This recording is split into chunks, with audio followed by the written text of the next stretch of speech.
നാരായണിമംഗലം നാരായണൻ ആരാണെന്നാ നിന്റെ വിചാരം? അവൻ കലക്കാൻ പോണ കലക്ക് കണ്ടോ? സ്ക്രീൻഷോട്ട് കാഫിൽ പ്രയോഗത്തിന്റെ കാര്യത്തില് പോലീസുകാർ റിപ്പോർട്ടുകൾ കൊടുത്തിരിക്കുന്നത് ഈ ഇടതെന്ത് റെഡ് എൻകൗണ്ടർ റെഡ് ആർമി എന്നൊക്കെ പറഞ്ഞ വാട്സപ്പ് കൂട്ടായ്മകളാണെന്നാണ് നമ്മുടെ പോലീസിന്റെ റിപ്പോർട്ട്. അതാണ് ഞങ്ങളുടെ കുടുംബത്തിന്റെ മഹിമ. എല്ലാ പൈപ്പറും നല്ല അടിപൊളിയാ. അല്ലടാ മോനെ, പോലീസ് റിപ്പോർട്ടിന്റെ കാര്യം ഞാൻ പത്രത്തിൽ കണ്ടു. ഞാൻ എൻ്റെ കയ്യിൽ അതിന് റിപ്പോർട്ടില്ല. എൻ്റെ കയ്യിൽ അതിന് റിപ്പോർട്ടില്ല. നോക്കാം എന്താണെന്നുള്ളത്. അത് സാധാരണഗതിയിൽ പോലീസല്ലേ പരിശോധിച്ചുകൊണ്ടിരിക്കുന്നത്. അത് കോട്ടപ്പള്ളിയുടെ തന്ത്രപരമായ ഒരു ഒഴിഞ്ഞു മാറ്റമാണ്. അല്ല, അതെല്ലാം പോലീസ് പരിശോധിച്ച് വരട്ടെ എന്താണെന്നുള്ളത്, എന്നിട്ടല്ലേ നമ്മൾ നോക്കേണ്ടത്.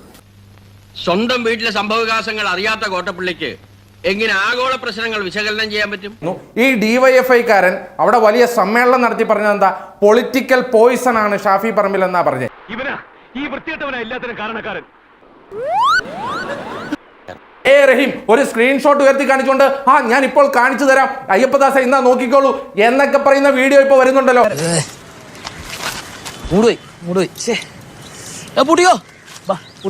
ഈ റഹീം ഒക്കെ എവിടെ പോയി? അയാൾ അവിടെ ഇവിടെ എങ്ങനെയൊക്കെ നടന്നോട്ടെ, ബുദ്ധിക്ക് ഒരു 5 പൈസ കുറവുള്ള ആളാ. അയാൾ എന്താ എപ്പോഴാ ചെയ്യണെന്ന് പറയാൻ പറ്റില്ല. കേരളം കണ്ട ഏറ്റവും വലിയ പൊളിറ്റിക്കൽ പോയിസണാണ്, ഒരു സംശയവും വേണ്ട ഈ ഷാഫി പറമ്പിൽ. അയാൾക്കൊരു ദിവസം രാത്രി എന്തെല്ലോ തോന്നുന്നു, അതൊക്കെ വിളിച്ചു പറയാ എന്നത് ഒരു പ്രത്യേക മാനസികാവസ്ഥയാണ്. അതിന് ഞാനല്ല പറയേണ്ടത്. ആണവും ഉളുപ്പും ഇല്ലാതെ 4 വോട്ടിന് വേണ്ടി സ്വന്തം പ്രത്യയശാസ്ത്രവും മതേതരത്വവും പണയം വെക്കുന്നവരാണ് കമ്മ്യൂണിസ്റ്റുകാരൻ. എന്റെ ഈ അന്നസത്യം ഞാനങ്ങനെ ചെയ്തിട്ടില്ല.